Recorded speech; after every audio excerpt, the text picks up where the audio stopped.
Bonjour, et nous voici sur le plateau In Studio où nous sommes en train de marcher ensemble pour découvrir comment marcher en intimité avec le Père. Car vous savez, on a découvert que depuis la création du monde, quand Dieu a créé l'homme, c'était pour l'intimité.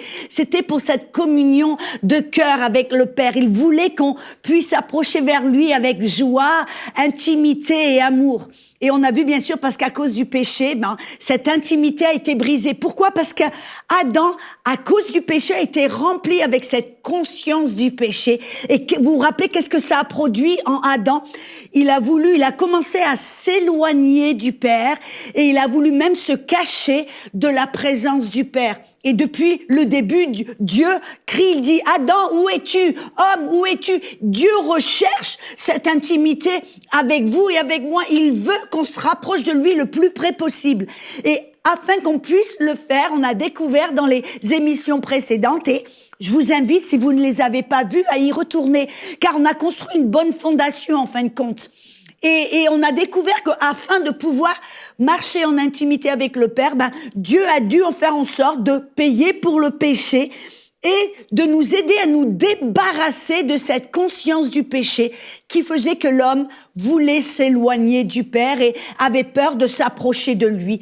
Et donc, c'est Jésus qui a fait ça. Il a dit que le sang, on voit dans Hébreu, que le sang de Jésus, non seulement nous a rendus innocents, justes, alléluia, a payé pour notre péché, mais ce sang est tellement puissant qu'il a payé aussi qu'on puisse se débarrasser de cette conscience du péché. Et contrairement à ce que la plupart des gens croient et pensent, ou ce que l'on nous a enseigné vraiment, la conscience du péché n'est pas notre ami, mais c'est notre ennemi. On a vu que cette conscience du péché, qu'est-ce qu'elle fait? Et on a vu ça vient au travers de la loi. La loi et la conscience du péché, c'est synonyme. Et cette conscience du péché c'est ça qui nous amène la condamnation, la culpabilité. C'est ça qui nous remplit de crainte et d'indignité, qui nous fait en sorte qu'on se voit, on a ce complexe d'infériorité devant le Père et qu'on a peur de lui parler. On a peur parce qu'on se sent pas à la hauteur. Voyez, vous vous rendez compte? Et alors, Jésus a payé pour qu'on se débarrasse de cette conscience du péché, car ce n'est pas notre ami, c'est notre ennemi. Pourquoi? Parce que cette conscience du péché, en fin de compte, va nous faire rentrer, on a vu, dans un cercle vicieux. Pourquoi? La conscience du péché va nous remplir de condamnation. Cette condamnation fait que on va s'éloigner de Dieu, notre intimité va être brisée. Et quand on s'éloigne de Dieu, qu'on n'a pas cette intimité avec le Père, qu'est-ce qui va se passer? On va pécher. C'est là, quand on est loin du Père, quand on n'a pas cette intimité, qu'on va pécher. Et quand on pêche, on va se sentir condamné. On se sent condamné, on est rempli de cette conscience du péché. On est rempli de cette conscience du péché, on va s'éloigner de Dieu. On s'éloigne de Dieu, on pêche, voyez ce cercle vicieux? Pour marcher d'une manière digne, pour pouvoir nous approcher vers Dieu avec amour et liberté et sans cette peur et cette condamnation, on doit briser ce cercle vicieux. Comment? On a vu en posant notre regard non plus sur notre chair ou sur nos faiblesses, nos erreurs, notre péché. On doit sortir notre regard, arrêter de nous voir dans la chair, de voir nos erreurs et d'être rempli de cette conscience du péché. On doit enlever notre regard et le poser sur la parole. Ce qu'on a vu, telles que sont les pensées de votre âme, votre façon de vous voir, vos pensées, telles vous êtes, telles vous allez agir, telles vous allez commencer à vous comporter d'une certaine manière. Vous voyez, si vous voyez le péché, vous allez agir selon le péché. Vous vous rappelez, je vais pas vous enseigner ce principe. On a vu que ce qu'on devient, ce que l'on regarde. Exemple, 2 Corinthiens 3:18. C'est la parole dit, nous tous qui le visage découvert, contemplant comme dans un miroir la gloire du Seigneur, nous sommes transformés en la même image, de gloire en gloire, comme par le Seigneur, l'Esprit. On voit là que quand nous contemplons Dieu, nous devenons transformés comme lui. Si nous regardons le péché, nous allons nous aligner selon le péché. Voyez, votre regard va dicter, si vous me permettez, ou votre conduite. Donc, pour changer votre conduite, vous devez changer ce que vous regardez. Et quand vous changez ce que vous regardez, alléluia, ça va changer votre conduite. Amen. Alléluia. Et donc, ça veut dire que, au lieu de se voir dans la chair, parce que c'est là quand on se regarde dans la chair, vraiment, la loi fait qu'on va se regarder dans la chair, c'est ça. Quand on se voit dans la chair, nos défauts, nos erreurs, nos faiblesses, nos péchés, eh ben, on va tout de suite, c'est ce que l'on va faire. Donc, on doit arrêter de se voir dans la chair. On doit commencer à se voir, selon Dieu, dans l'esprit. C'est pour ça, vous vous rappelez que Jésus a dit une vérité qui est puissante. Il a dit que Dieu recherche ceux qui vont l'adorer en esprit et en vérité. Vous avez remarqué, Dieu ne regarde pas ceux qui vont l'adorer selon la chair. Ça veut dire, adorer, c'est bien plus que lever les mains et chanter une chanson. L'adoration, c'est un style de vie, c'est ce que l'on voit, c'est ce que l'on pense, c'est notre façon de nous approcher vers Dieu, de nous conduire vers Dieu. Vous voyez, si on se voit selon la chair, on va s'approcher vers Dieu selon la chair. Et selon la chair, on a vu, on va voir seulement nos faiblesses, nos péchés, nos problèmes. Mais on doit apprendre à se voir dans l'esprit afin de pouvoir nous approcher vers Dieu, l'adorer, avoir une intimité, une relation, une communion selon l'esprit. Pourquoi? Parce que Dieu, la vérité, c'est que Dieu ne nous voit pas selon la chair. Il nous voit dans l'esprit. Pourquoi? Parce que Dieu est esprit. C'est ce que Jean 4 nous dit dans le verset 24. Il dit, car Dieu est esprit. Donc, si Dieu est esprit, il nous voit dans l'esprit. Et ça veut dire que pour vous nous approcher vers Dieu dans l'esprit, en esprit et vérité, on va devoir apprendre à se voir non plus selon la chair, avec cette conscience du péché, mais on va devoir apprendre à se voir dans l'esprit, qui nous sommes en esprit. Bien sûr, vous savez que nous sommes esprits. Je vous le rappelle, 1 Thessaloniciens 5, verset 23, Paul nous rappelle ici, il dit que nous soyons conservés irrépréhensibles jusqu'à l'avènement de Jésus, en esprit, âme et corps. La vérité, c'est que vous et moi, nous sommes des êtres en 3 dimensions. Nous sommes tout d'abord comme Dieu qui est esprit. Nous sommes un esprit. Le vous réel, le vous qui sera dans la présence de Dieu quand vous mourrez ici sur la terre, où ça, c'est votre esprit. Et vous avez une âme qui est votre façon de penser, votre volonté, votre intellect. Et vous vivez dans un corps. Amen. Et le vrai vous, en fin de compte, est votre esprit. Et on doit apprendre à se voir et à savoir qui nous sommes dans l'esprit. Parce que Dieu est esprit et il me voit dans l'esprit. Donc, je dois apprendre à me connaître dans l'esprit. À quoi je ressemble dans l'esprit? Qui suis-je dans l'esprit? Afin de pouvoir m'approcher vers Dieu en vérité, selon qui je suis en esprit. Mais bien sûr, nous savons que nous ne pouvons pas nous connaître en esprit selon nos émotions ou ce que l'on peut voir selon nos 5 sens. C'est vrai que la vérité, c'est que c'est facile de savoir à quoi on ressemble dans la chair. Êtes-vous d'accord? Vous allez dans un miroir, devant un miroir. Nous l'avons tous peut-être fait ce matin. Amen. Moi ici, avant de venir sur le plateau, j'ai dû me regarder dans le miroir et j'ai vu mon image physique. J'ai vu mon maquillage, mes cheveux, vous voyez, je me suis vue dans la chair. Et c'est aussi facile de savoir qui nous sommes et à quoi on ressemble dans nos émotions, dans notre âme. Pourquoi? Parce que je peux savoir immédiatement si je suis contente ou découragée, si j'ai froid, si j'ai chaud, si... voyez, c'est facile. Même avec mes paroles, je peux vous toucher dans votre âme. Je peux dire des paroles qui vont vous encourager ou des paroles qui vont vous déprimer, vous démoraliser ou vous casser. Vous comprenez? Mais comment savoir à quoi on ressemble dans notre esprit? Parce que la vérité, c'est qu'on doit se connaître en esprit afin de pouvoir s'approcher vers le Père en esprit, selon notre nature et selon notre image spirituelle, qui nous sommes, le vrai nous en esprit. Et nous ne pouvons pas regarder dans le miroir pour savoir à quoi on ressemble dans l'esprit. Nous ne pouvons pas essayer de sonder nos émotions ou notre intellect pour savoir qui nous sommes dans l'esprit. Parce que la Bible dit, même dans Galates 5:17, que la chair et l'esprit sont opposés, contraires l'un à l'autre, de façon qu'on ne puisse pas savoir ce qui se passe dans... Mais comment? Vous voyez, la beauté et la vérité, c'est que nous pouvons savoir à quoi nous ressemblons dans l'esprit. Qui sommes-nous vraiment en esprit? Quel est vraiment notre vrai ADN dans l'esprit, notre image, notre nature? C'est la parole de Dieu. Dans Jacques, j'aime beaucoup ça. Dans Jacques chapitre 1, dans le verset 25 à 27, nous dit que la parole est comme un miroir. Et que quand on se regarde dans la parole, parce que Jésus a dit dans Jean 6, 63, mes paroles sont esprit.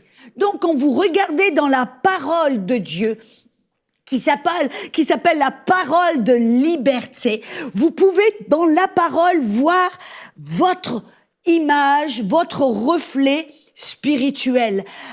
Qui suis-je dans l'esprit? À quoi est-ce que je ressemble? Donc c'est vrai, pour pouvoir nous approcher vers Dieu en esprit et vérité, pour à nous débarrasser de cette conscience du péché, pour arriver à nous voir comme Dieu lui nous voit, pour être libre, pour être rempli de sécurité, d'amour et de sans crainte, pour nous approcher comme Adam au début pouvait s'approcher du Père. On doit savoir comment est-ce que Dieu nous voit. Est-ce qu'il nous voit, il nous décortique? Non, il nous voit en esprit. Vous voyez, un petit exemple. Quand, par exemple, vous voyez, dans l'Ancien Testament, quand quelqu'un avait péché, il devait amener un sacrifice. Il amenait le sacrifice et le sacerdoce royal devait inspecter le sacrifice, non pas la personne qui avait péché.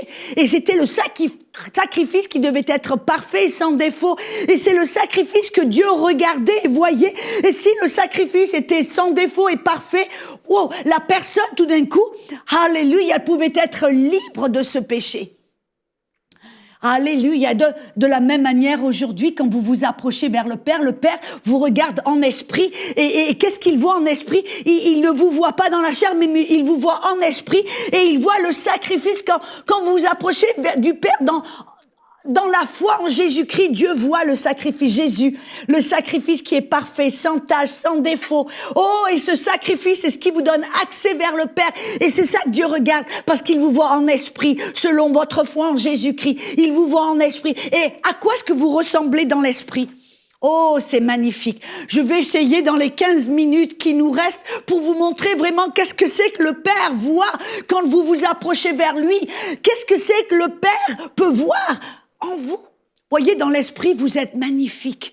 Dans l'esprit, vous êtes... La Bible nous dit, dans Romains 7, 22, dans Psaume 103, verset 12, il dit que, au travers du sacrifice de Jésus, tous vos péchés ont été jetés dans la mer de l'oubli. Il a dit, je ne me rappellerai plus de vos péchés. On trouve ça aussi dans Hébreux. Dans Hébreux chapitre 8, 12, il dit, j'oublierai tous vos péchés. Mais je dis passé, présent et futur, parce que tout le péché a été payé et effacé comme de la javel spirituelle. Tous vos péchés, le péché avec un grand P, a été effacé, enlevé, oublié, jeté dans la mer de l'oubli. Et Dieu, il a dit, tous vos péchés, je vais les enlever aussi loin que l'Est et de l'Ouest. Voyez, ils ne peuvent jamais se rapprocher. Ça veut dire que quand Dieu vous voit, il ne vous voit pas au travers de vos péchés, de vos faiblesses, des erreurs que vous avez commises. Non, il vous voit parfait parce que votre péché a été enlevé, effacé, payé une fois pour toutes. La facture dit, c'est payé. Et donc Dieu ne va plus jamais vous rappeler votre péché. Dieu ne va plus jamais vous voir au travers de votre péché et de vos faiblesses. Dieu ne va plus jamais vous voir au travers de ce que vous avez fait ou de ce que vous allez peut-être faire demain. Non, Dieu vous voit avec les yeux de la foi. Il vous voit parfait, innocent, déclaré juste, comme si le péché n'avait jamais existé. Dieu vous voit comme il voyait Adam tout au début. C'est ça, pour ça que Dieu non seulement vous a donné sa justice, mais il vous a rendu juste. Alléluia.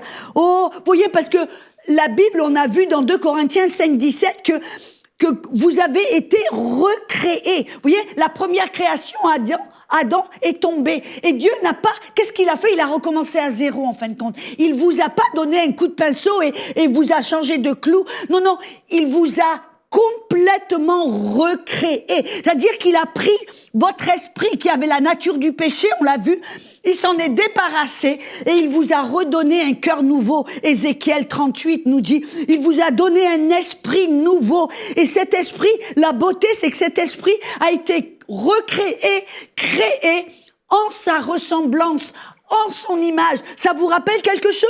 Dans la Genèse 1, 27 et 28, quand Dieu a créé le premier homme, il a dit, créons-le selon notre image, en notre ressemblance. Adam était créé identique à Dieu lui-même. Psaume 8 nous dit qu'il a été créé un petit peu inférieur à Elohim.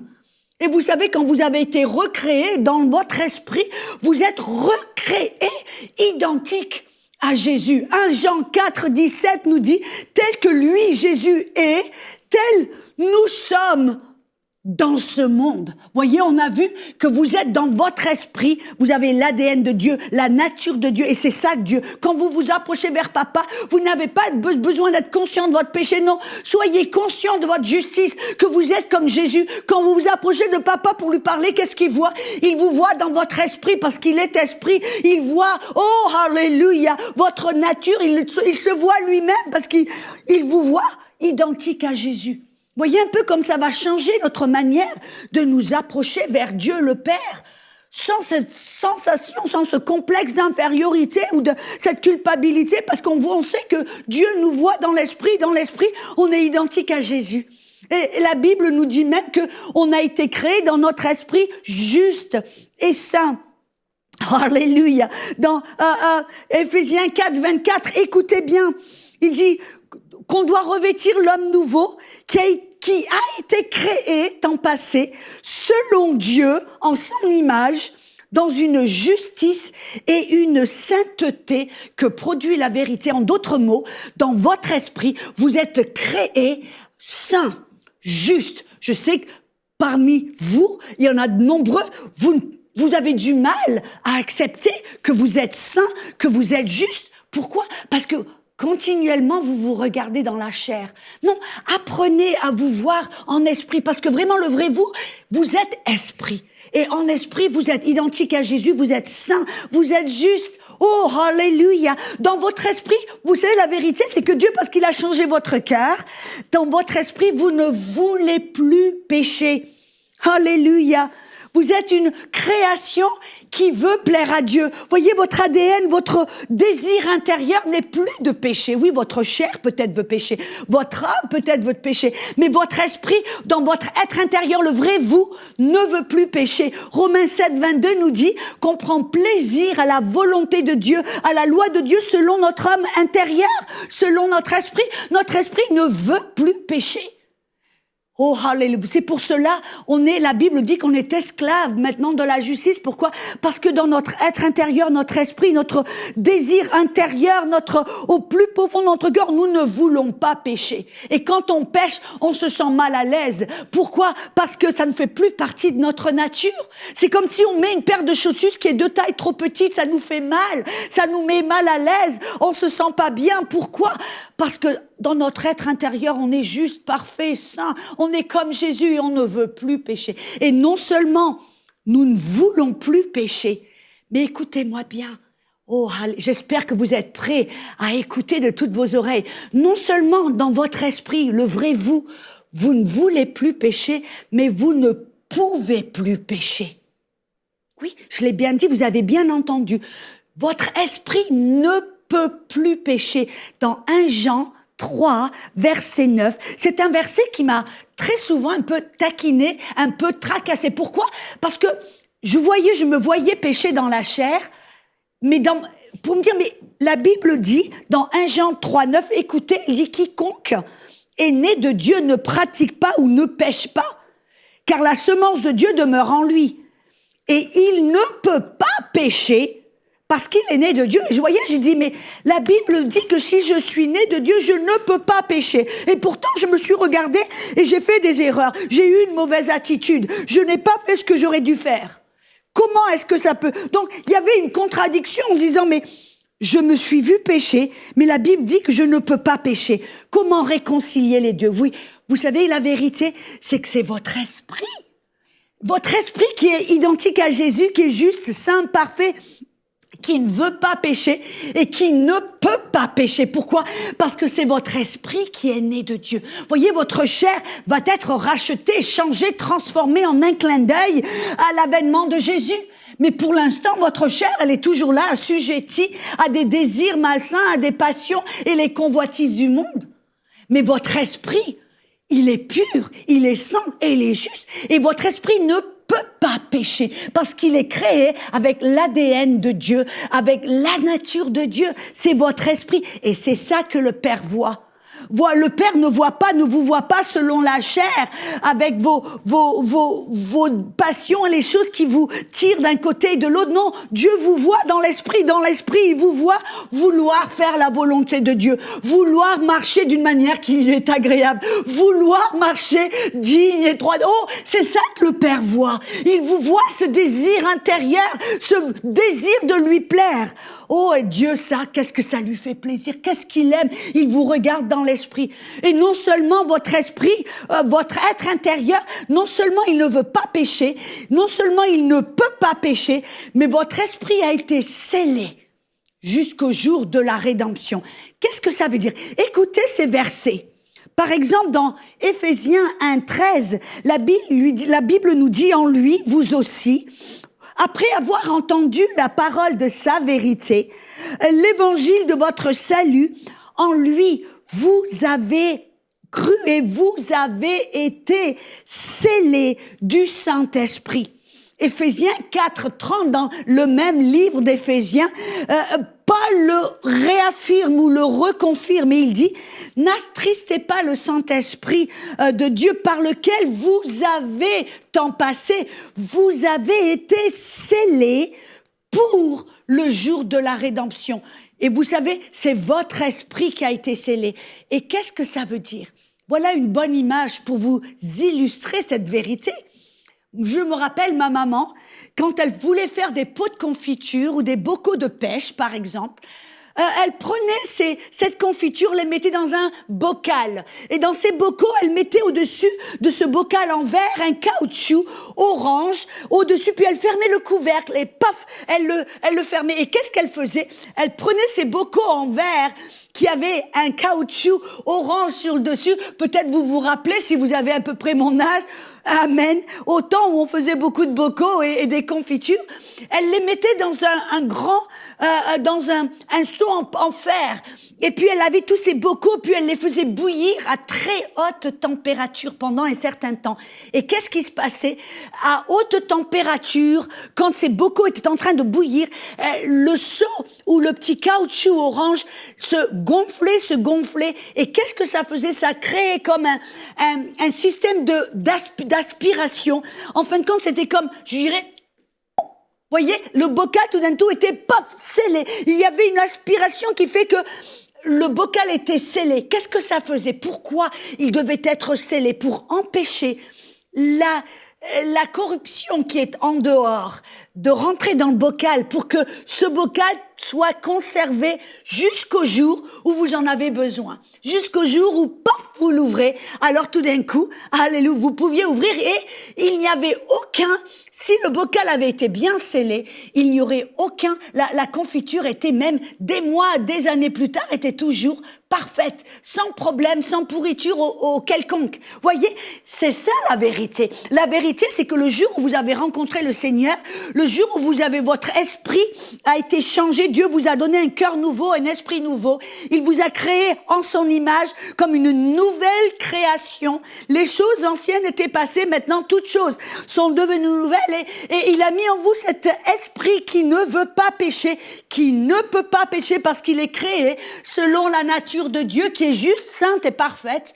Et il vous a scellé comme un pot de confiture spirituelle, si vous me permettez, jusqu'au jour de la rédemption, jusqu'au jour où tout d'un coup, vous allez être en face de Dieu, où votre corps et votre âme sera complètement renouvelée, changée en la même image. Et là, votre esprit va pouvoir maintenant être ouvert. Voyez, mais la vérité, c'est qu'il est fort et puissant, c'est que aujourd'hui, ici sur la terre, quand notre âme, notre volonté, nos émotions ou notre chair veut pécher, si on fait quelque chose qui n'est pas selon la volonté de Dieu, ce péché, parce que notre esprit a été scellé jusqu'au jour de la création, de la rédemption, ce péché ne peut pas rentrer dans notre esprit. Ça veut dire que même quand on fait des erreurs et qu'on s'approche vers Dieu, dans notre justice, par la foi en Jésus-Christ, qui nous donne libre accès vers le Père, qui nous débarrasse de cette conscience, on s'approche vers lui en sincérité, avec amour, sans peur et sans crainte d'être rejeté et d'être décortiqué et taper dessus, si vous me permettez de le dire comme ceci. On peut s'approcher en toute intimité. Dieu nous voit en esprit. Et il nous voit pur, juste, saint, complet, complètement puissant. Et c'est dans notre esprit qui a été non seulement recréé, qui a été rempli de sa nature, et qui a été créé saint, juste, parfait, accompli. Colossiens 2:10 nous dit, il veut dire qu'il nous manque rien. Et c'est dans notre esprit qui a été scellé, notre esprit qui veut faire la volonté de Dieu. Et c'est ça que Dieu voit. Il vous voit dans votre esprit qui veut plaire à Dieu, qui veut marcher comme Dieu. Et alors, c'est dans notre esprit que Dieu a mis la puissance de Dieu. Romains 8:10, il dit que le même esprit qui a ressuscité Jésus-Christ des morts demeure en vous. Voyez, dans votre esprit, vous êtes puissant. Vous êtes identique à Jésus. Il ne vous manque rien du tout.